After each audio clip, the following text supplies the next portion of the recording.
galab wanaagsan dhegaystayaal dhammaantiinba kusoo dhowaada idaacadda galabnimo ee wararka v o a da idinkaga imaanaysa washington.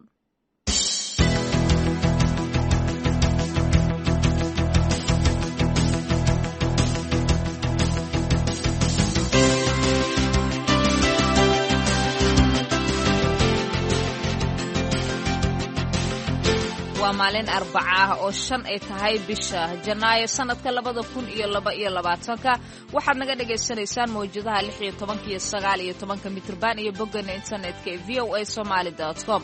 Afrikada bari saacadu xaqiina waa 4 galabnimo idaacadda iyo wararka VOA da ee galabtana waxaa idin la socodsiin doonta anigoo ah Sahra Cabdi Axmed.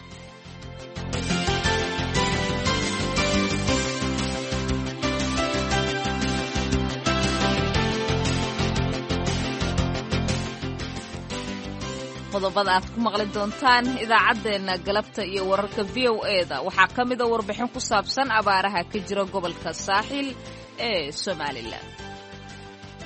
gobolka Saaxil abaaruhu meelaha qaar way saameeyeen. abaaruhu waxay u badan yihiin biyo la'aan bay u badan yihiin. annaga dadkaygu waxay u qaybsamayaan laba qayb. qaab waxay ka cabaan ceelashan riigaga ama waa dhulka xeebaha ah ee aan marka hore lahayn barkadaha. dhulna waxa weeyaan dhul aan xeeb ahayn oo barkado ay marka hore dadku ka cabi jireen. waxaan sidoo kale idiin haynaa barnaamijkii xiisaha lahaa ee dhaqanka iyo hiddaha iyo Axmed Faarax Cali Idaaja. niman yahow si daran baa qalbigu ii sadamayaye sokeeyiyo xigaal aanan sugin sanada maanta ah ee Soomaali oo idili waysun iyo daybaaq sulankood la naar iyo gun iyo saaruqyay helaye si jidhaanadii bay khatalay saanjiga ahaaye oo waa seediyaashay waxay saatan ii galay. qodobadaas iyo warar kale oo guud ahaanba ku saabsan Soomaaliya iyo caalamka ayaan idiin haynaa balse marka hore ku soo dhawaada warkeennii dunida.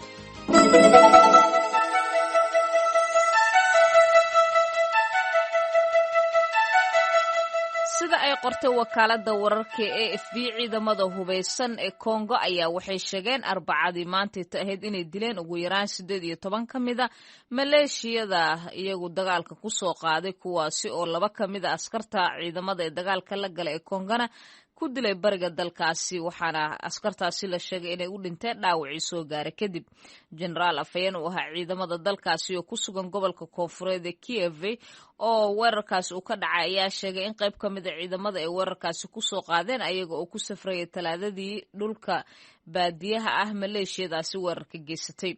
dadka geysta weerarkaasi ayaa xubno ka mid ah maleeshiyada isbahaysiga ee iyagu ka dagaalama dalkaasi waxaana afayeenka ciidamada uu sheegay in maleeshiyadaasi ay kasoo jeedaan qoomiyadda Kongoliiska ee Tutsiga Rwanda kasoo jeeda dalkaasi Rwanda hase yeeshee halkaasi jooga. in ka badan 120 kooxo hubeysan ayaa ka jira Jamhuuriyadda Dimuqraadiga ee Congo sida ay sheegeen dowladda waxaana jira dad iyagu dhinacyo kala gedisan ah oo ka qayb qaadanaya colaadahaasi hubeysan waxaana dadkaasi ka mid ayaa la yiri kuwii abuurmay intii ay socdeen dagaalada sokeeye gobolka ka dhacay sanadihii ilaa 1990-maadkii. Kuuriyada Waqooyi ayaa soo riday gantaal looga shakisan yahay inuu yahay kuwa blastika Arbacada maanta ta Kuuriyada Koonfureed iyo Jabaanna waxay sheegeen in tijaabadii ugu horeysay ee Pyongyang ee sanadkan cusub ay tahay taasi. waqooyiga ayaa waxa uu u muuqdaa in hal gantaal oo blast waa waqooyiga ayaa waxa ay ku sheegeen inuu yahay waxaan hal gantaal oo plastic ah oo laga soo riday dhinaca gobolka Jangang la yiraahdo kuna sii jeeday dhinaca badda xeebta ee bariga sida uu sheegay militariga Kuuriyada Koonfureed. gantaalkaasi waxa uu ku socday ilaa 500 oo mitir sida ay sheegtay wasaaradda difaaca ee Japan. faahfaahin dheeraad lagama helin haddaba Kuuriyada Waqooyi ayaa waxa had iyo goor ay sheegtaa ama ay ku dhawaaqdaa sida wargeysadeeda gudaha ay sheegaan marka gantaalada ay tijaabiyaan oo ay ridaan gaar ahaan maalinka xigta oo uu dhaco gantaalkaasi maalinka horeysay. wararkii ugu horeeyay ee Kuuriyada Waqooyi ay ku soo rido tan iyo bishii Oktoobar gantaal ayaa wuxuu noqonayaa markaasi tijaabo ah gantaalka blastikada oo laga riday badda hoosteeda. waqooyiga ayaa waxaa marar badan ay tijaabiyeen gantaalada ridada gaaban tan iyo bishii sanadkii aynu soo dhaafnay 2019 bartamihiisii wax yar kadib markii uu burburay wadaxaajoodkii nuclearka ee u dhaxeeyay hogaamiyaha Kuuriyada Waqooyi Kim Jong Un iyo madaxweynihii Mareykanka ee xilligaasi Donald Trump. neto ayaa sheegtay talaadadii in xogayaha guud ee isbahaysigaasi neto Jens Stoltenberg ninka la yiraahdo uu qorsheynayo in toddobaadka soo socda uu kula dhex mari doono danjiirayaasha reer galbeedka iyo saraakiisha ruushka kuwaasi oo isku dayaya inay ka wada xaajoodaan xiisada sii laba kacleynaysa ee ciidamada Moscow ka dhalatay markii ciidamo isku dhafa ay soo dhigeen soohdinta bariga Ukraine tan iyo toddobaadyadii lasoo dhaafay gaar ahaana dhinaca dhulka ay la wadaagto ruushka. Shirka neto iyo ruushka ayaa lagu wadaa in uu 12 bishan Janaayo ka dhaco magaalada Brussels 2 maalmood kadib markii saraakiisha Mareykanka iyo Ruushka ay wada hadallo dhinaca amniga ah ay uga furmeen magaalada Geneva ee dalka Switzerland. Xulafada reer galbeedka ayaa waxa ay ku baaqayaan in Moscow oo 100,000 oo askari ku ururisay cirifka bari ee Ukraine ay isku diyaarinayso inay duulaan ku qaado Jamhuuriyadda Midowga Sofiyeed la dhihi jiray waa hore. Ruushka ayaa waxa ay raadinayaan damaanad ah in neto aysan marnaba aqbalin doonitaanka Ukraine inay xubin ka ahaato isbahaysiga militariga ee galbeedka ay dib ugu lug lahaanshiyaha arrimaha militariga ee bartamaha iyo bariga Yurub wadamo kamid ay ku buhoobeen. neto oo ah dal leh 30 neto oo ah isbahaysi leh 30 dal oo ku midoobay ayaa waxaa ku jira Mareykanka, Kanada iyo sidoo kale 28 wadan oo Yuruba. waxaana sheegay wasiirada arrimaha dibadda inay qaban doonaan shir muuqaal ah Jimcaha si ay markaas ugu diyaar garoobaan shirka toddobaadka soo socda ka dhici doona magaalada Moscow.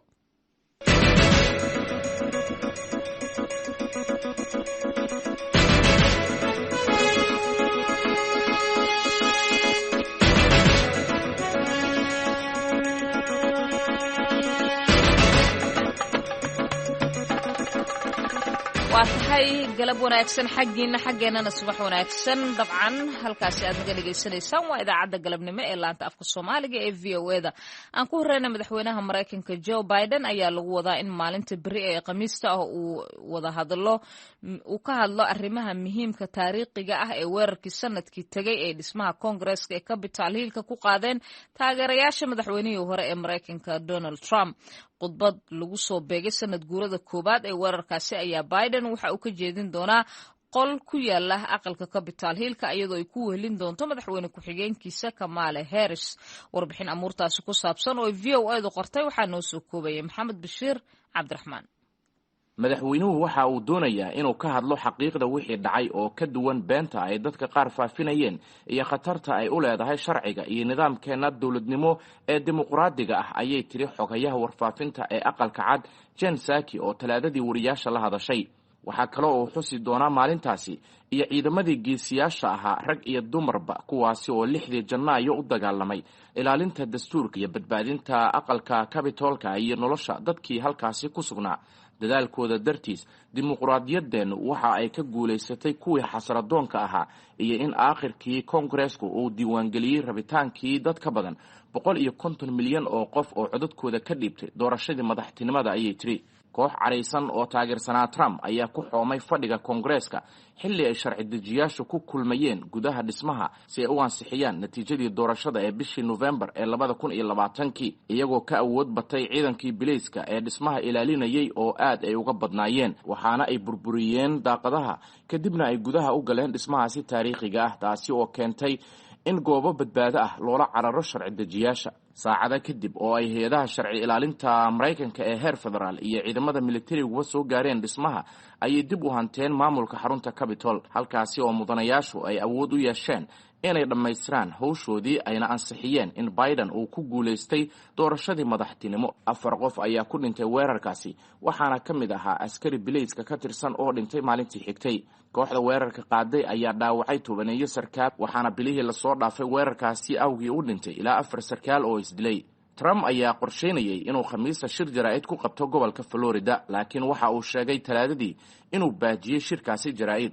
qoraal tilmaamaya sheegasho uu marar badan ku celceliyey laakiin aan xaqiiq ahayn oo ah inuu isagu dhab ahaantii ku guulaystay doorashadii 2020 ayuu Trump sheegay inuu taa bedelkeeda kaga hadli doono mawaadiic muhiim ah isku soo bax 15 Janaayo uu ku qaban doono gobolka Arizona. Carl Tobias oo bare ka ah jaamacadda Richmond School of Law ayaa u sheegay wakaaladda wararka AFP in ololaha Trump uu yahay mid aan horay loo arag taariikhda Mareykanka. ma jiro madaxweyne hore oo isku dayay inuu wax badan u sameeyo sidii uu u sumcad dili lahaa madaxweynaha isaga bedelay iyo hanaanka dimuqraadiyadda ayuu yidhi Tobias. ra'yi aroorin dadweyne ayaa muujinaysa in qiyaastii 70% aysan jamhuuriyiintu u arkin in Biden uu si sharci ah ugu guuleystay doorashadii Mareykanka. maxamed bashiir cabdiraxmaan oo noo soo koobayay warbixintii VOA-da ee ka qortay arrimaha sanad guuradii ka soo wareegatay weerarkii ka dhacay aqalka Capitol Hill-ka ee dalkan Mareykanka.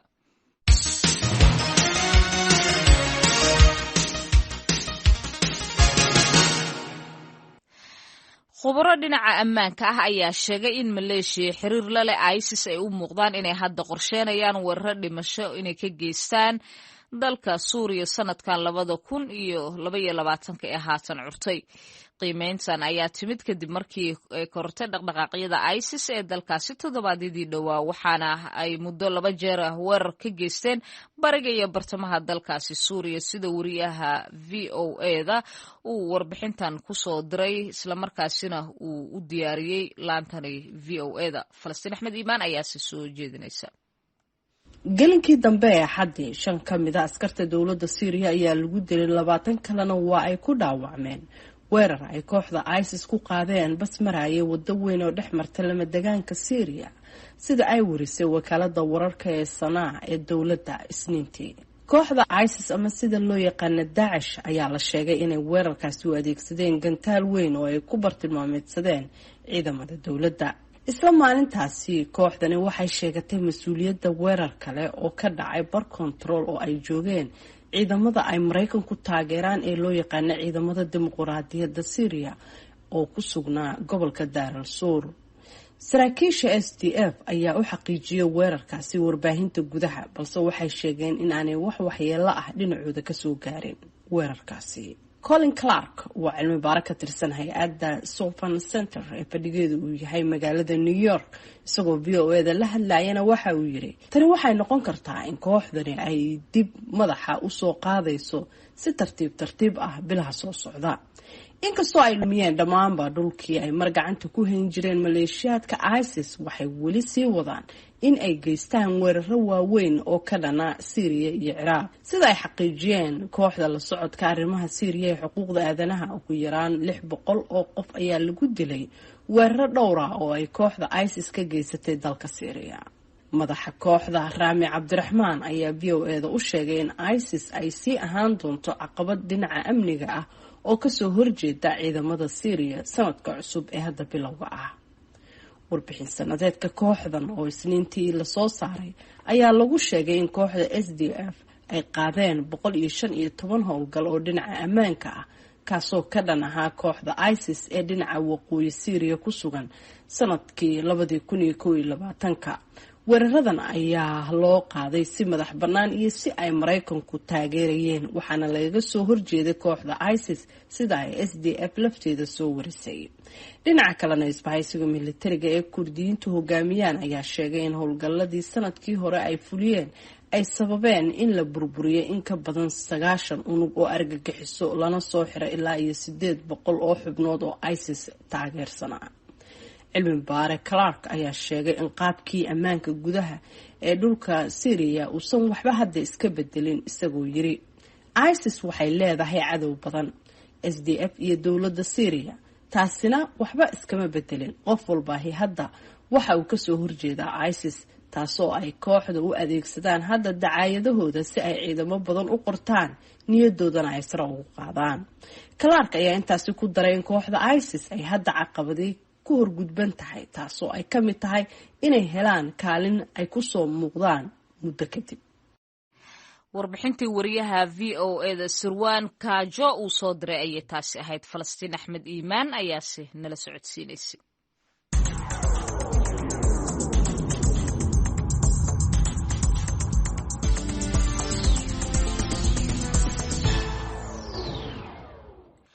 waxaa gobolada Somaliland ku soo kordhay xaaladda abaarta, iyadoo gobolka Saaxilna ay saamisay dhibaatada abaarta ee ugu badan, sida uu ku soo waramayo wariyaha VOA-da Qadar Maxamed Cakulle.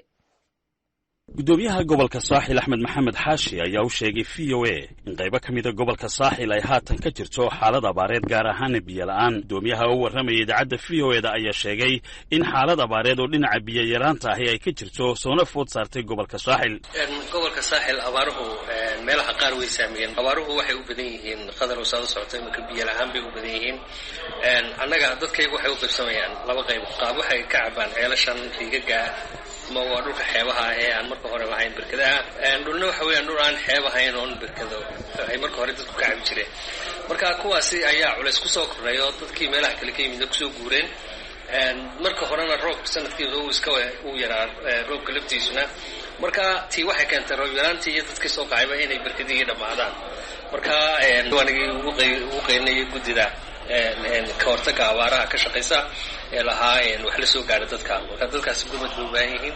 way jirta xaaladda biyo-la'aantu dhinaca abaaraha. geesta kale gudoomiyaha gobolka saaxil ayaa tilmaamay in gobolka hore abaarihii hore ugu dhuftay gobollo ka mid a somalilan sannadihii 2017-2016 ay jiraan laba goobood oo dadkii xilligaasi ku caydhoobay abaarahaasi ay weli degan yihiin islamarkaana ay ku yihiin dad barakacayaala. waxaana guddoomiyuhu sheegay in dadkaasi ay ku tiirsan yihiin bulshada kale islamarkaana ay u baahan yihiin in gacan loo fidiyo. gobolka saaxil sida gobollada kale runtii abaaruhu ma isaameyn uu ka sahlanaa. IDPs-ka annaga hal meel bay noo degan yihiin oo meesha la yidhaahdo Abdaal. laba kaan baa ka jira. labadaa kaan waxay ka turjubayaan inay yihiin dadkii gobolka muxuu ahaayey ay saameeyeen abaarihii hore ee berigii hore oo markay soo barakaceen xoolo ka dhammaadeen halkaa isugu yimid. halkii baanay weli degan yihiin. kolba wixii ilaahay noogu soo dhiibanaa halkaas.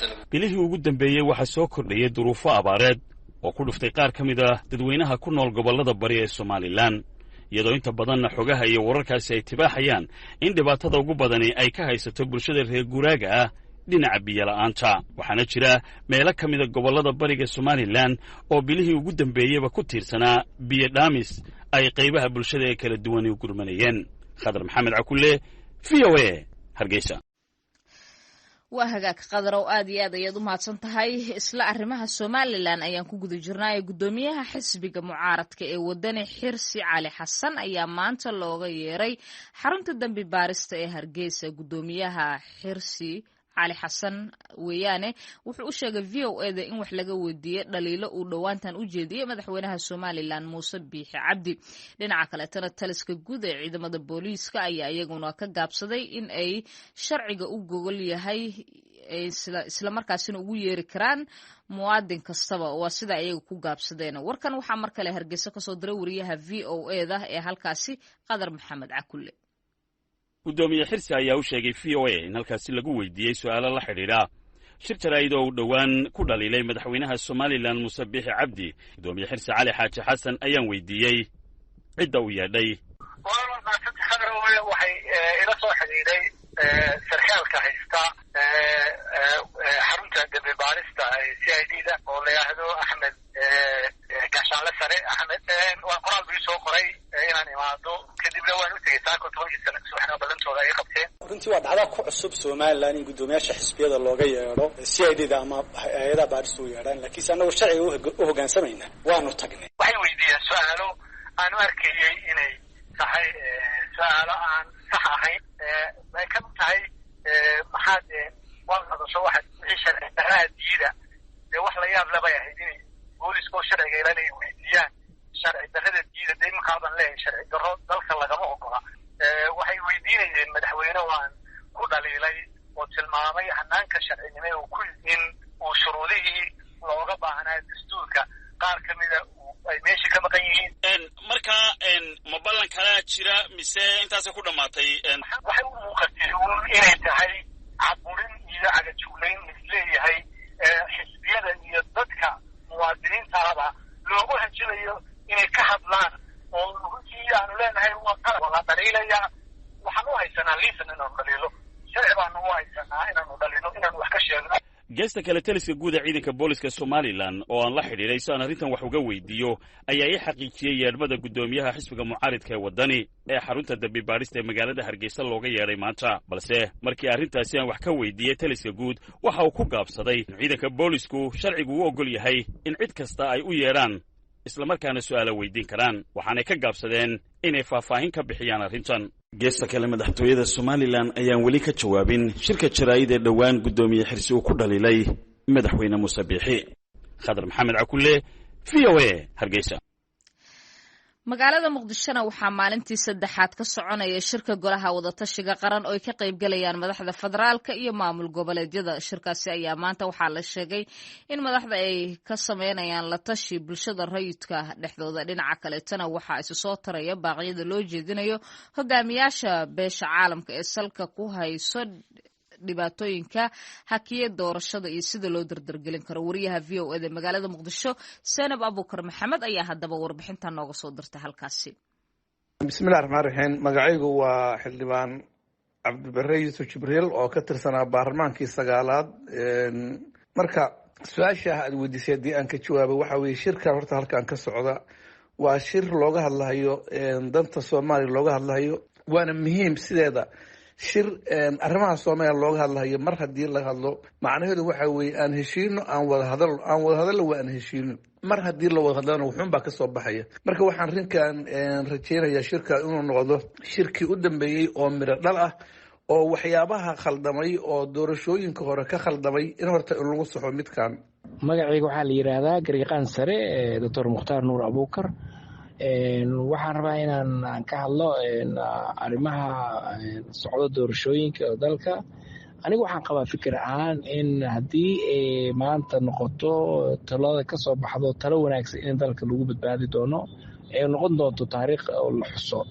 haddii la isku afgaran waayo maanta ka soo baxdo talooyin aan wanaagsanayn in ay noqon doonto dalkii in mugdi iyo horseed loo horseedayo. waxaan rajeynayaa oo aan qabaa mise aan hubaa in ay noqon doonto talo wanaagsan ee ummadda u soo baxdo. dhibaatada meesha taagan waxay tahay wax laga cabanayo in la xaliyo, iyadoo ay ka mid yihiin kuraastii la boobay oo xaqdarada lagu qaatay oo cabashooyinkii taagan yihiin, oo uu ka mid yahay kursigii guddoomiyihii golaha shacabkii hore Professor Maxamed Sheekh Cusmaan Jabaar. sidoo kale kursigii 67 oo qaatay kusimaha agaasimaha hay-adda nabad sugidda hadda, iyo kuraastii wasiirkii hore ama xildhibaan hore Xuseen Carab Ciise oo qaatay ra-iisul wasaare ku-xigeenka. asalaamu calaykum bahda VOA. magacayga waa Faadimo Cabdulaahi, joogta Muqdisho.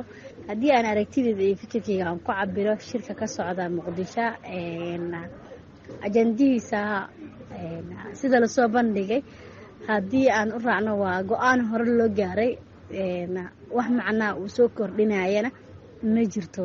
maadaama go-aankaas hore loo qaatay, haddii go-aankii hore loo qaatay aanan la taabanaynin, muhiimad gooniya ma lahan in la isu yimaado waqtiga doorashadana dib loo sii dhigo. waxaan qiyaasaynaa inay jiraan ajandooyin qarsoon, kuwaas oo aan filaya laftirkooda in ay dhibaato kala sii abuurayaan haddii maxaa la dhahaa la sameeyo in la furoo kale oo si kale maxaa la dhahaa in wax loo xaliyo. laakiin simbri waxaan qiyaasaynaa in jiraan in la rabo in dib loo dhigo ama waqti lagu darsado ama waqti uun si uun loo cuno. taana waxa macnaa ay soo kordhinaysa malaha. kolley shirka Muqdisho wixii ka soo bixi doona ama waa wax uun buuq iyo khilaaf dambe dib u abuura, ama inaysan wax hadda macno ku dhisan aysan ka soo baxayn, maadaama jugjug meeshaada joog ay tahay. meeshii hore loo joogay in haddana la joogo diyaar loo yahay. marka ummadda Soomaaliyeed waxaan leeyahay ilaahay tawfiiqda ha inoo waafajiyo, dalkana ilaahay ha inoo hagaajiyo. bismillahi raxmaan raxiim. anigoo ah siyaasi Abubakar Ibraahim oo jooga magaalada Muqdisho, waxaan ku biiranayaa aragtidayda in wax wanaagsan ay ka soo bixi doonaan golaha wadatashiga qaran. ilaahay idinkiis rajada ilaahay waxa weeye khayr baa laga rajeeyaa. ilaahay mar walbaba waxaan isleeyahay wax fiican baa ka soo baxayo oo shacabka Soomaaliyeed dan ugu jirto. ayagana waxaan leeyahay war shacabka Soomaaliyeed waa idin soo fiirinayaan boobsiyo oo waxa weeye wax wanaagsanna soo saara. ilaahay idinkiis waxa isqabsiga keenana waxa weeye wixii lagu ballamay oo hore in la kala furfurin oo 17 September aan waxba laga taabanin, oo wax laga hadlaa ay noqdaan bis ah dardargelinta doorashada waqtiga ay bilaabanayso iyo waqtiga ay dhammaanayso oo deadline-ka ah oo jangoon la soo saaro. waxaa weeye taas ayaa ugu muhiimsan. anigoo magacaygu yahay maxamed shiine kana mid ah siyaasiyiinta ka soo jeeda dowlad goboleedka hirshabelle. aragtidayda haddaan mataqaana soo bandhiga aragtidayda shirka golaha wadatashiga qaran ee muqdisho ka socda, waxaan isleeyahay waa shir soomaaliyeed uu horseedi karo horumar iyo doorasho si nabad ah ku dhacda. waa shir danta ummadan iyo waxaan ku yidhahda xalka ummadan wax badan ka bedeli karo. waa shir runtii ay sababi doonto in ay dhacaan doorashooyin xalaal ah oo maxaan ku yidhahday nin walba oo kursi doonaya oo ku kala calabsan karo. marka waxaan leeyahay soomaalida gacmaha isqabsato, hana mataqaana ku kalsoonaato shirkaas. waana mahadsantihiin. bismillahi raxmaan raxiim. anigoo ku hadlahaya magaca golaha abwaanada soomaaliyeed iyo midkayga khaaskaaba, waxaan muxuu ahaa abwaan xarsadhoox ahaan aan soo dhowaynaynaa oon bogaadinaynaa shirka muxuu ahaa wadatashiga qaran aan rajaynayno in looga gudbo marxaladan adag ee dalku uu ku jiro. aragtida ku saabsan waxa aan ka filan karno waa iska caddahay run ahaantii waxa aan ka filan karno. annagu inkastoon golaha abwaanada muxuu ahaa goobta lagana wicin dadka lala tashanayo ama muxuu ahaa aragtidan wax kulana aan lagu casuumin, haddana muxuu ahaay raalli baan ka nahay sida wax u socdaan. aragtida aan ka qabnaana wax kale maaha, waxa weeye inuu noqon doono shir guuleed, inuu noqon doono shir laysku fahmo, inuu noqon doono shir looga gudbo muxuu ahaa waxa dhacaya oo dhibaatada oo aan soo aragnay muxuu ahaa bilihii lasoo dhaafay. run ahaantii aad iyo aadna waa ugu faraxsannahay in intaasoo soomaaliya oo waaweynkii ah ama madaxdii ah ay isugu yimaadaan meesha. marka insha allah waxaan rajaynaynaa inay ka soo bixi doonaan wax aan muxuu ahaa dalka iyo dadka iyo diintiisa iyo dhaqankiisa aan dhibaato ku ahayn, oo khayr iyo isfaham iyo wadajir iyo israaca. aad iyo aad umahadsantiin.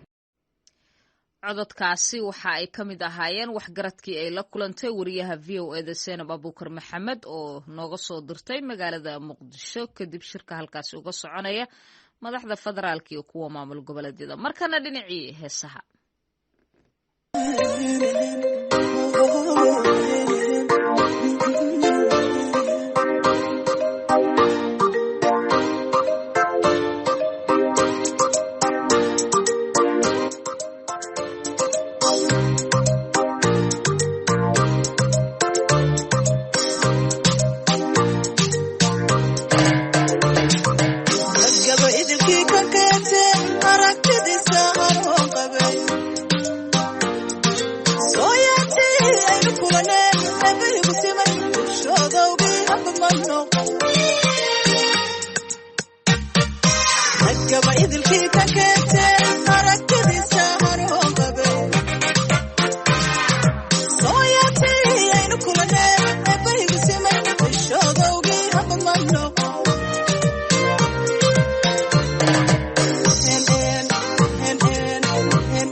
My love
VOA.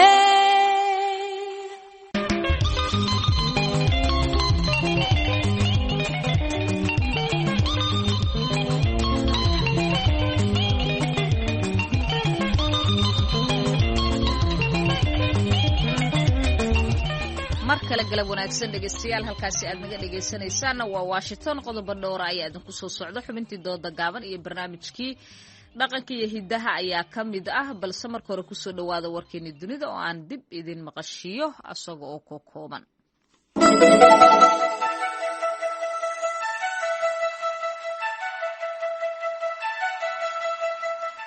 sida ay qortay wakaalada wararka AFP ciidamo hubeysan oo Congo ay leeyihiin iyo arbacadii waxa isku dhacay kuwa kale oo Malaysia ah waxa ayna sababeen dagaalkaasi 18 in ay ku dhintaan Malaysiada sida ay sheegteen ciidamada laba kamid ah ciidamadan ay u geeriyoodaan dhaawac markii dambe General Afayeen oo ahaa ciidamada dalkaasi kuna sugan gobolka Koonfureed ee Kiwi ayaa waxa uu u sheegay warbaahinta in ciidamadooda ay warar ku soo qaadeen kooxahaasi Malaysiada goor hore oo talaadadii ah isla markaasina ay abuurtay dhimashada 18 qof oo laba kamid ay ciidamada yihiin dadka geesta weerarkaasi ayaa ahaa sida uu yiri xubno kamid Malaysiada isbahaysiga ee makanika la yiraahdo kuwaasi oo afayeenka ciidamada uu sheegay inay yihiin Malaysia ka soo jeeda qoomiyadda Koongoliiska ee Tutsiga ee Rwanda ka soo jeeda kuuriyada waqooyi ayaa waxa ay riday gantaalka looga shakisan yahay inuu yahay kuwa blastikada arbacadii maanta kuuriyada koonfureed iyo Japan waxay sheegeen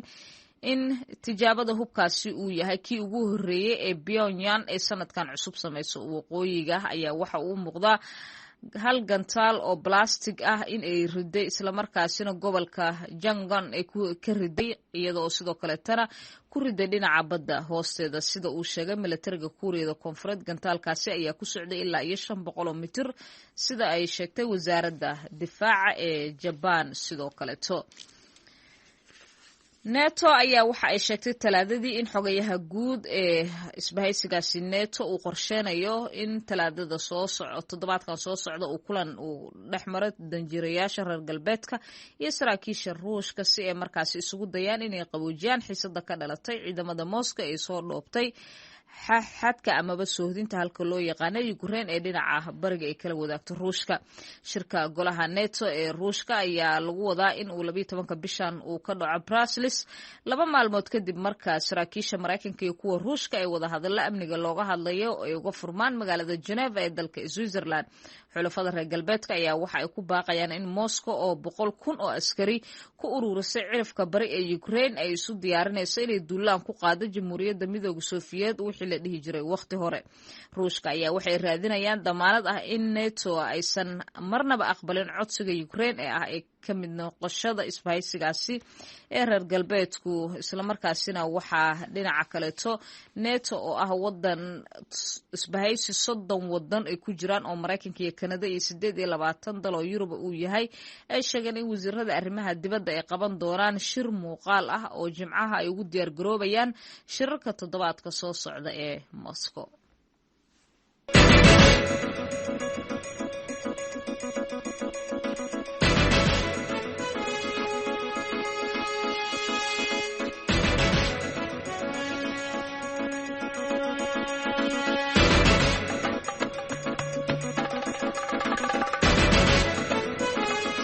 waa hagaag 3 caruur ah aan ku bilownay oo walaalo ah ayaa shalay galab waxa ay ku dhaawacmeen qarax miino ka dhacay deegaanka Dharkeengeeyo ee gobolka Sool dhaawacyada caruurtaasi ayaa haatan lagu dabiibayaa isbitaalka magaalada Laascaanood sida uu warkaan noogu soo diray wariyahayga Cabdikariim Olol dhaawaca caruurtan iyo dhacdadan ayaa waxaa nooga warantay hooyada caruurtani dhashay Koraad Maxamed Axmed waxaan u dhiibay qado ciyaalka qadaan arin meel lagu dhexirsaday ugu dhiibay kabacdina waxaan maqlay waxa dhacaya anigoo guriga jooga ay ciyaalkii wax yar ga sii maqnaayeen markaasaan soo tagay xaafad xaqsan qad weyn oo hub dhacaya aad moodisid markaasaan xaafadii la deganayd oo imaana waxa ka dhacayaan kabacdina waa la soo wacay waxa la igu yiri ciyaalkii way qaylinayaan yaa caynkaanu yaacnay baan waxaanu ka hortagnay wiil dhaawac oo cararaya naga hor yimi kabacdina ciyaalkii kale aanu raadinay oo iyagoo dhiig baxayaan u tagnay meeshii ay kaga qaraxday miinadu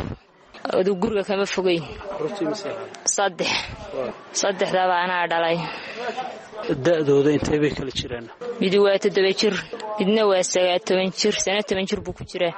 gabadhuna waa 12 jir. marka ma waxaad tihiin dadka magaalada Dharkayn ag degan mise dadka reer miyiga baad ahaydeen? reer miyiga ag degan Dharkayn baanu ahayn, xoolo dhaqatada ah. iyadoo dhaawaca carruurtani lagu daweynayo cisbitaalka guud ee magaalada Laascaanood ayaa xaaladooda waxaa nooga waramay Dr. Axmed Cabdirasaaq Axmed oo gacanta ku haya carruurtaasi miinadu ay kula soo qaraxday deegaanka Dharkayn ee gobolka Sool. Dikariim waad mahadsantahay inaad nagu soo booqatay cisbitaalka guud ee Laascaanood. waxaana loo keenay 3 ciyaala, 2 wiil iyo gabadh laga keenay Dharkayn geeyo unbay ku ciyaarayeen oo gargaraaceen. marka qaraxii bombadaas waxyeelo ka soo gaadhay. dhaawacyadu waa sahlan yihiin. gabadhu baa ah dhaawaca ugu sahlan, gacan bayna biri kaga jirtaa oo ah gacanta bidix. waxaa jira gabadhaas waa 10 jir, waxaa jira 2 wiil oo midna 9 jir yahay midna 8 jir yahay. ciyaalkuna waa wada walaalo. ilmaha 8 jirka ah isaga lugta midig buu qaraxu ka saameeyey. labada lugtaasna 2 jabniin bay 2 meelood bay ka jabtay. halka wiilka 9 jirkaana uu 1 meel oo gacanta bidixa faraha hore uu wax ka qabo oo faraha hore qaybi ay jajabeen. guud ahaana dhaawacoodu waa sahlan yihiin, waa loo shaqeeyey. waxaan rajaynaynaa in la kabo insha Allah. qaraxyada miinada iyo walxaha qarxa ee deegaanka Dharkayn iyo gobolka Sool maaha markii koowaad ee halkaasi ay ka dhacdo. waxaa jiray marar sidan oo kale dad iyo duuyo ay saameyn ugu yeelatay, sida uu VOA u sheegay Cabdilaahi Faarax Ismaaciil, isagoona bulshada kala hadlay dhibaatada ay iska leedahay iyo in laga wacyigeliyo. sidaad u sheegtay ma dhibaatadaas waa dhibaato soo noqnoqotay. markii ugu horeeyay oo ay dhacdana maaha, sanadkiiba 2 jeer ama 3 jeer oo dhacdooyin noocaas oo kale dad ku dhinteen, waxna ay ku dhaawacmeen, xoolona ay ku dhaawacmeen, iyo dad iyo dunyaba way dhacdaa. marka dhibaatooyinkan waa dhibaatooyin aad u fara badan oo soo noqnoqday. waana dhibaatooyin aan magaranaysa laga gaashaaman oo magaranaysa dadka aad aan looga degin. caruuraha aad ugu sii dhibaato badan iyo dadka maaragtay maatada iyo waxba garadka. marka dhibaatooyinka wax la soo koobi kara maaha. waa buuxdaa meesho. midhabaarna looba geyn ilaa iyo intii dawladihii hore aba tii Itoobiya hore ah noqotaba tii Soomaaliya ay burburtay. ninka waxaanu ka diranaa in maaragtay horta dadka wacyigelin badan loo sameeyo, waliba dadka deegaanka ku nool maaragtay meelaha lagu tuhmay oo dhan, hooyooyinka iyo odayaasha iyo dhalinyarada maaragtay tiimam ma garanaysa wacyigelin badan sameeya in la sameeyo maaragtay looga digo. waayo waxyaalaha dhibaatada ay ku soo noqnoqoto waxaa kamid ah in caruurta haday doonaan wixii ay gargaraaci karaan markaana ay ku qarxi karto. marka meeshii lagu tuhmayo maaragtay horta in laga cararo aba la oodo sidii berigii hore ay ahaan jirtay oo kale maaragtay baan anagu ka codsananaa dadka. deegaanka Dharkayn iyo gobolka Sool waxay dhacdaa xadka Soomaaliya ay la wadaagtay Itoobiya. waa xarumo dhanka ciidamada ah oo dawladahaasi ay horey ugu aaseen waxyaabaha ay ugu talagaleen inay dhanka dagaalada ay u adeegsadaan. dadka deegaanka ayaa dhibaatooyin kala kulma xilliga roobaadka. caruuraha iyo haweenka iyo dadkan wacyigelinta haysan inay dhibaato ku yeelataa. sidoo kale gaadiidka iyo xoolaha deegaanadaasi ayay dhibaatooyin fara badan ay ka soo gaadhay. waxayna sheegeen dadka deegaanku inay cabsida ugu badan ay qabaan ay tahay dhul masaafadiisu ay dheer tahay, in miinadaasi ay ku jirto oo isugu jira dhulka xoolo daaqsinka iyo goobaha ay dadweynuhu ay maraan. Cabdikariin Nolol, VOA, magaalada Laascaanood. waa hagaag Cabdikariim Olol, aad iyo aad ayuu u mahadsan yahay. markana bal dhinacii dooda gaaban ayaan eegaynaa. waxaa noo soo diyaariyey wariyaha VOA-da Xasan Kaafi Cabdiraxmaan Qoyste.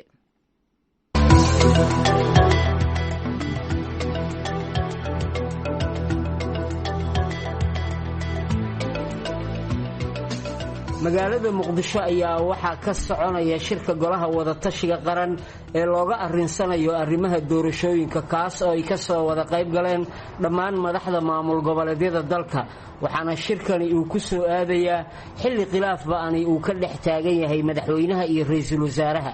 haddaba natiijada ka soo baxda shirkan maalintii saddexaad loo fadhiyo saameyn intee la eg ayuu ku yeelan karaa khilaafka u dhexeeya madaxda sare ee dalka waa mowduuca aynu ku gorfaynayno xubinta dooda gaaban ee maanta waxaana ka doodaya maxamed axmed maxamuud iyo cali baashi cabdulaahi oo labaduba ka tirsan aqoon-yahanada soomaaliyeed ee ku sugan magaalada muqdisho waxaana hadalka ku horeynaya maxamed axmed. bismillahi raxmaan raxiim. marka hore waxaan salaamaya xasan kaafi qoysiyo bahda v o a haddaan hore u galo arrintan iyada oo khilaafka madaxweynaha iyo ra-iisul wasaaraha arrintaasi waa arrin aada u culus haddaan arrintaasi marka hore aan la dhammayn oo khilaafka la daweyn shirka natiijadiisu wax natiijiye ka soo bixi mayso la-aanna waxa weeye madaxdii sare qaranka oo madaxweynuhu u sarreeyey mandateka waxaa lagu wada hadlaa inuu wada dhammaaday hadduu ra-iisul wasaare yahay iyo hadduu madaxweyne yahayba horta mandateku waa dhammaaday laakiinse system dowladeed baa jira nidaamkii sare waxa khilaaf baa ka dhacay khilaafkaasi wuxuu sababay in baraha bulshada laysku mariyo xitaa warar aada u adag fadeexad aada u xun taasi waxay keenaysaa wax wal oo shirka ka soo baxa ma shaqayn karaan haddaan madaxda sare ayna aan horta la hormarin in ma garanaysa khilaafka laga daweeyo laga wada hadlo ra-iisul wasaaraha iyo lagu soo celiyo xaalad deganaansha iyo madaxweynaha ay ka wada hadlaan arrimaha u yaala khilaafkooda taasi waxay dhaawacaysaa shirka hadda socda mana qabo inuu shirku miro dhal ka iman doono haddii aan iyaga horta arrintooda aan laga hadal taasaan qaba waxaad ogtahay khilaafka dhex yaala madaxweynaha iyo ra-iisul wasaaraha maamul goboleedyada oo 5 maamul goboleed way ku kala aragti duwan yihiin laana haddii aan horta ayna 5 maamul goboleed qaar baa waxay qabay inay horta madaxweynaha iyo ra-iisul wasaaraha taasi markaa waxa weeye haddii aan marka hore aragti duwanaansha 5 maamul goboleed ee mandate-ka haysta haddii aan hadda aan laga heshiin arrintaasi oyna ku guulaysan nimankii fikradda qabay waxa ka imanaysa halkaa khilaaf madaxweynuhuna wuxuu qabaa haddii aan arrintaasi aan la daweyn ee shirka lagu baaqaya markaa isagu maamul goboleedyaduna waxay ku kala jaban yihiin in horta la heshiisiiyo khilaafka madaxweynaha iyo ra-iisul wasaaraha in la dhammeeyo qaarkoodna waxay diidan yihiinba in laga hadlo oo shirka la guda galo halka aragti waxa ka imanaysa aanu shirku wax miro dhalo aanu yeelan doonin haya cali baashi. assalaamu calaykum waraxmatullaah wa salaamiya baada v o a saaxiibkay waa maqlaya doodiisa laakiin waa ka fikir duwanahay way ficnaan lahayd in isu tanaasul iyo la helo isxilqaan iyo mas'uuliyad wadareed lagu dhameystiro doorashada laakiin ma muuqato mahmaha Soomaaliyeed baa jirta oo oranaysa hadii shiiqi la waayay ma loo say la'aanaya ma garanaysa haddaan prime ministerkii iyo madaxweynihii aynay ka midaysnayn arrintu aad bay u adag tahay way fool xun tahay laakiin waxaan qabaa shirkan inuu ka duwan yahay shirarkii hore waxaan qabaa oo saaxiibkay kaga fikir duwanahay inuu shirkani noqonayo dhameystirkii doorashada xildhibaanada aqalka hoose waad ogtahay aqalka sare waa la doortay waad ogtahay boqolkiiba 40 ama 45 baarlamaanka labadiisa aqal waa dooran yihiin inta dhiman in la dhameystiro beesha caalamka u taagan oo xooga saartay waxaan qabaa shirka inuu wax ka soo baxayaan iskama imaanin madaxda maamul goboleedyadu waxay ku yimaadeen dalabkii prime ministerka shirkii uu ku baaqay oo runtii muhiim ahaa sida uu qabana heshiiskii 17 September wuxuu ahaa in aqalka sare markuu dhamaado la isku yimaado oo golaha wada tashigu isu yimaadaan go'aanna ka gaaraan wixii daldalool ah oo uu keenay aqalkii sare xulashadiisii ama doorashadii dadbanayd doorashada dadbadna waad ogtihiin waa dhib badan tahay waxay ahayd mid xulasho ah sidii la rabay dadku uguma wada qancin bulshada Soomaaliyeed uguma wada qancin state keliyana eedda ma saarayno laakiin dhammaan madaxda maamul goboleedyada ayay ahayd mid gacanta loo geliyay sidee doonaan ay u maamuleen waxaan aad u xoojinayaa doodeedu ku xoojinayaa in wax ka soo baxayaan shirka maamul goboleedyada madaxdoodana ay wax gaari doonaan beesha caalamkuna ay gadaal ka riixi doonto isla markaana waxa ka soo baxa ay noqon doonaan wax waafaqsan heshiiskii 17 September iyo habraacyadii boqolkiiba boqol waxaan ku rajo weynahay in shirka wax ka soo baxaan wax ka soo baxana ay noqdaan wax lagu dhameystiro doorashada ee aqalka hoose wixii ka dhiman oo xilli waxaan kaloo qabaa inay ka duwan tahay waxa shirka ka soo baxaya iyo khilaafka waa kala laba nimanka isu tanaasuliyana ma aha madaxda dalka weey ismana tanaasuliyaan laakiin waxaan qabaa doorashada inay socoto go-aan la gaaro shirka wax ka soo baxana aysan waafaqsanayn khilaafka u dhexeeya madaxweynaha iyo prime minister. maxamed axmed maxaad ku sababaynaysaa in shirkan aanu wax natiijo ah ka soo bixi doonin? saaxiibkayga waxaan kaga aragti duwanahay khilaafku wuxuu u dhexeeyaa madaxweynaha iyo ra'iisul wasaaraha. madaxweynaha iyo ra'iisul wasaaruhu waa labadii hagayay ee doorashada. taasi marka haddayna dhicin doorashadu ma noqon doonto doorasho sidii ma garanaysaa la filayay ma u dhici doonto. waxa weeye halkaa khilaafku waa inuu ka kordho mooye hoos uga dhici maayo. marka waxa igala haboonayd aniga in ra'iisul wasaaraha iyo madaxweynaha maamul goboleedyada awalba dhexgelaya ay dhameeyaan khilaafkooda kabacdina doorashada iyagoo wax ku heshiiyey in hore loo galo. haddii taasi ay shaqayn weydo waxa meesha ka imanaya ma noqon doono wax ma garanaysaa maxay ahayd miro dhal noqonaya. taasan qabaan waxaan ku sababaynayaa ra'iisul wasaaraha oo shanta maamul goboleed u yeeday uguna ballan qaaday in shirka wada tashiga maxay ahayd arrimaha laga yeesho. ra'iisul wasaaruhu waa inuu ogaadaa in meeshani ay ka maxay ahayd ku kala safan yihiin oo madaxweynaha iyo ra'iisul wasaaraha ay maamul goboleedyadu la kala safan yihiin. taasina waxay keenaysaa khilaaf hor leh oo hadda koowa. marka ra'iisul wasaaruhu hadduu arko shanta maamul goboleed hal way bay marayaan waxa weeye nin walba wuxuu wataa aragti. madaxweynaha saddex maamul goboleed baa la safan labana waxay la safan yihiin ra'iisul wasaaraha. taasi marka waxa ka dhalan karta inuu khilaafku sii weynaado. marka iyada oo taasi la qarinayo oo aan ma garanaysaa la kala qaadayn waxa haboonayd in marka hore la xaliyo ra'iisul wasaaraha iyo madaxweynaha khilaafka ka dhaxeeya si ay doorashadu miro dhal u noqoto in intaan khilaafka maamul goboleedyada aan la dhexgelin si ayna iyaguna u kala boodin. ra'iisul wasaaruhu inuu arko in horta arintaa la hakiyo oo dib loo soo celiyo madaxweynaha iyo ra'iisul wasaaraha ee maamul goboleedyadu dhex galaan arintoodana dhameeyaan si uu u noqdo shirku shir miro dhal noqda. taasaana muhiima. marka haddii kale meesha waxaan hadda muuqan ayaa soo bixi doona oo waa la kala safan doonaa qolaba qolay la safan doontaa waxaana majority-ga yeelan doona madaxweynaha. cali baashi waad maqlaysaa qaabka uu saaxiibka doodiisa u dhigay. adiga maxaad ku cadaynaysaa in shirkan waxyaabaha ka soo baxa aanay qusayn doonin khilaafka u dhaxeeya madaxda sare? waxaan ku sababaynayaa oo doodayda ku salaynaya waa la soo maray xintii la isjiidi lahaa waa la soo maray khilaaf ba'an oo aad u xun runtii aan ka xumahay madaxda dalku inay khilaafkaasu dhex maro.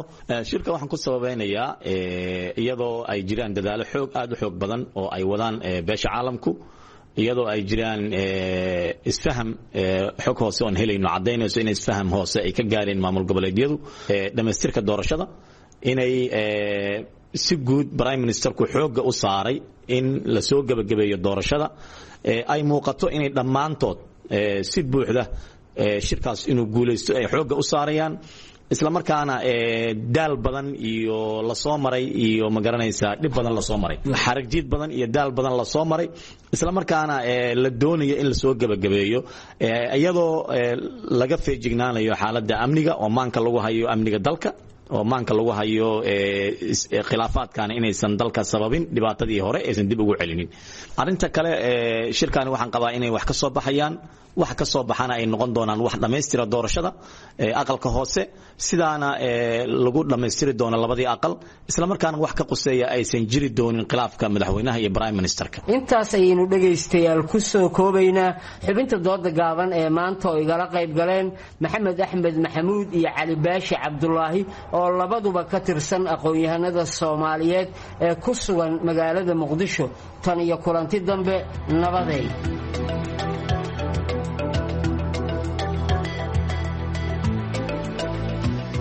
kaafi cabdiraxmaan qoyste aad iyo aad ayuu u mahadsan yahay barnaamijkaasi dooda gaabanna asaga ayaa magaalada muqdisho noogu soo diyaariyey. haatanna kusoo dhowaada barnaamijkii maanta oo kale aad nooga barateen ee dhaqanka iyo hiddaha waxaa soo jeedinaya soona diyaariyey qoraaga axmed faarax cali idaaja.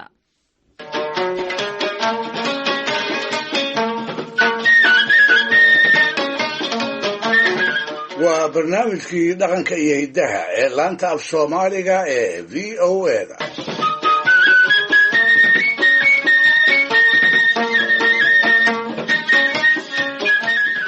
dhegaystayaal raggii u seediga ahaa ee sayid maxamed ay colloobeen dabadeedna uu u gebiyey kuma ekayn oo keliya suldaan maxamuud cali shire oo wixii dhex maray aydun toddobaadkii hore halkan ka maqasheen waxaa isaguna jiray nin kale oo lagu magacaabi jiray faarax maxamuud sugulle wuxuu ka mid ahaa madaxdii daraawiishta barni maxamuud sugulle oo ay walaalo ahaayeenna sayidka ayay u dhexday wuxuu kaloo ahaa daraawiishi siday u dhan tahay ninkii ugu xoolaha badnaa taasoo uu kula baxay naanaystii ahayd keligii maadle oo macnaheedu yahay keligii hantiile wuxuu ahaa saddexda adduunyaba nin wax badan ka haysta oo dariiqada dhexdeeda hodan ku noqday maxaa haddaba dhacay taariikhda casrigaa ee soomaaliyeed dadkii wax ka qoray siday u badan yihiin dhacdadii ugu darayd ee jiritaankii daraawiisheed gilgishay halistala gelisay waxay ahayd shirqoolkii canjeel tale waa la baxay ee ururkaasi uu ku kala jabay shakigana kala geliyey abbaaraha 1908 ayay ahayd meeshuna waa gelingaalle dhul xoolo daaqeen ah oo markii ay la joogo xagga koonfurta loogu ambabaxo waxaa halkaa ku tiil xarumihii daraawiisheed ee tareex ka horreeyey middood waa dhulkii ay ku bulaaleen oo xoolihii iyo raggiiba ay ugu bateen beera farashada dhulkii ay ku barteen ganacsigii badduna dhulkii uu ugu furmay waxay ahaayeen berrimadii ay kaga soo kabteen 1904 ololihii dagaal ee ingiriisku uu ku soo qaaday iyo jabkii ciidan ee goobtii jidbaadhe lagu markaday ayna ku naafteen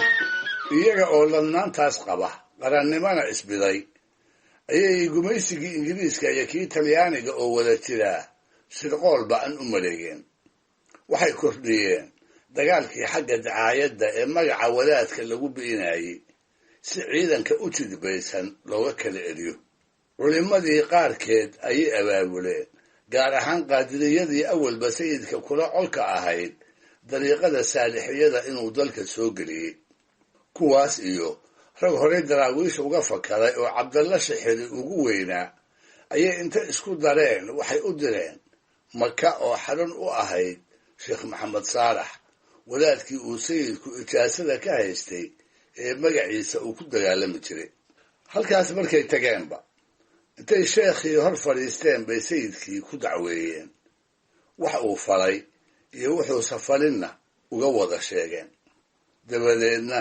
warqad waana ah ayuu sayidka u qoray hase ahaatee allaha u naxariistay ow jaamac cumar ciise siduu buugtiisa qaarkood ku sheegay warqaddii sheekha waa la farafareeyey nimankii uu gumaysigu soo abaabulayna waanadii ku dhignayd ceeb iyo cambaarays bay u rogeen gadaalkiina xeebta ilig daldala ayay ka soo rideen sidaas bayna gacantii sayidka ku soo gashay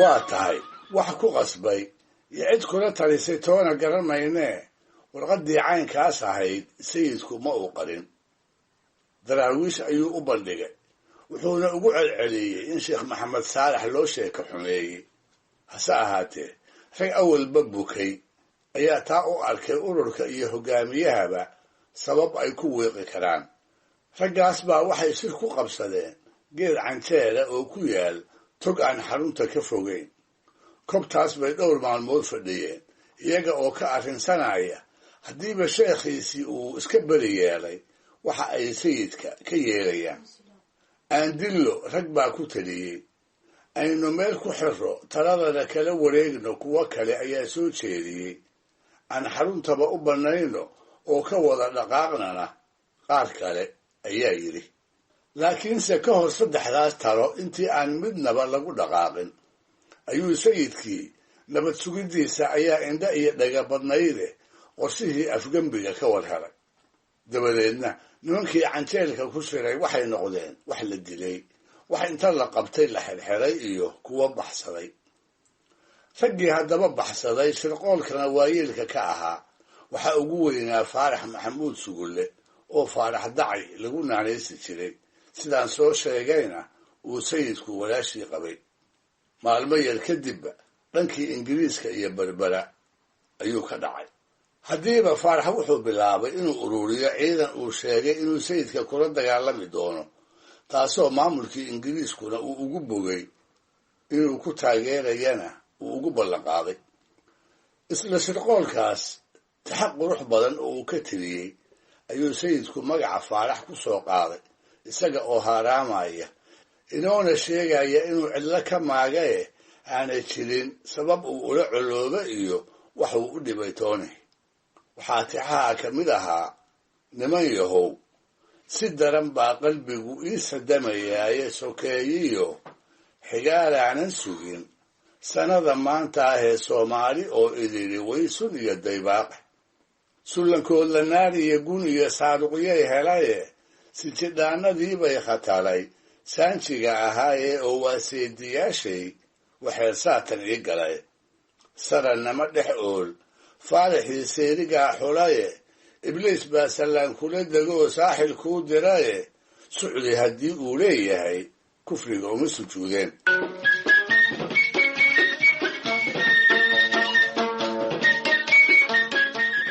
raasadaan ceelka la yidhaahdo oo ku yaal cidhifka galbeed ee dooxada Nugaaleed ayuu faarax xarun ka dhigtay.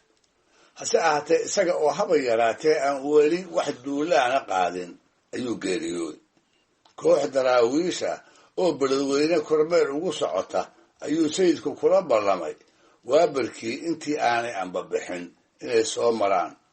markay u yimaadeenna intuu madaxa fooriyey ayay ka maqleen isaga oo leh, dacayow daalinkiiyow, dacayow daadufkiiyow, haddaad duuyoy tiraahdo dameer eebbahay masiiyow, haddaad diinay tiraahdo waryaa eebbahay ka daahiyow, haddaad diriray tiraahdana lugaha eebbahay ka dabadhiyow. dabadeedna wax kale uma uu sheegina intuu u duceeyey ayay ka dareereen. kooxdii markay hawsheedii soo ebiday ayna soo kormeereen daarihii beledweyne ee iridda aamin iyo saldhig ayay soo noqdeen oo gudbo ayltoos uma ay abbaarine Nugaal sare afka soo saareen. agagaarka laasadaan kolkay soo gaareen ayay qabteen kura yar oo geel ceelka laga soo shubay fulinaya.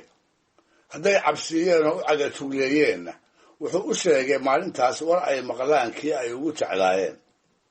wuxuu uga tibix siiyey faarax dacay iyo rag tiro yar oo uu isagu madax u yahay inay ceelka ku sugan yihiin. markaas bay isagiina iska sii daayeen, iyagiina xaggii ceelka u degdegeen. wax yar kadibba waxay indhaha ku dhifteen faarax oo geed weyn halkii doonyaysan, welina cimaamadii daraawiishtu ay madaxa ugu duuban tahay. isna markuu arkay kooxdii oo iyagana astaamihii darwiishnimo ay ka muuqdaan ayuu booday.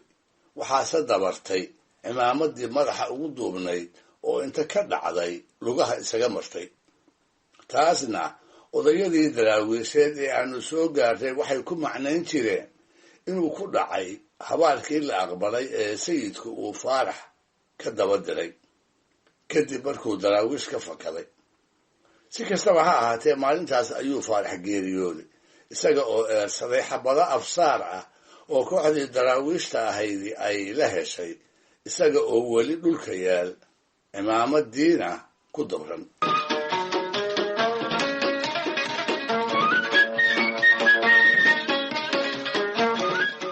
gabay kale oo shirqoolkii canjeel tale waa uu ka tiriyey ayuu sayidku faarax dacay ku xusay, inkastoo aanu si toos ah ugu magac dhabin. waa gabay labada meelis ee ugu dambeeya ay soomaalidii xilligu aad u tiqiin.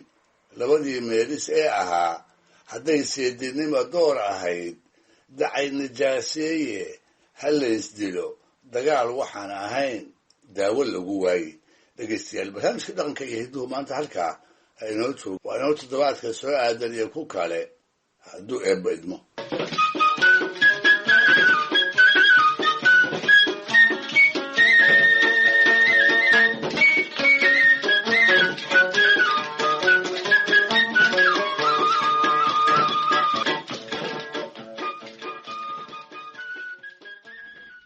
barnaamijkaasi dhaqanka iyo hidaha iyo qoraaga Axmed Faarax Cali Daaja ayaan idaacaddeenii galabnimo kusoo gabagabaynaynaa. intaynu mar kale kulmi doono waa Sahra Cabdi Axmed iyo dhammaan bahda VOA-da leh isma dhaafno.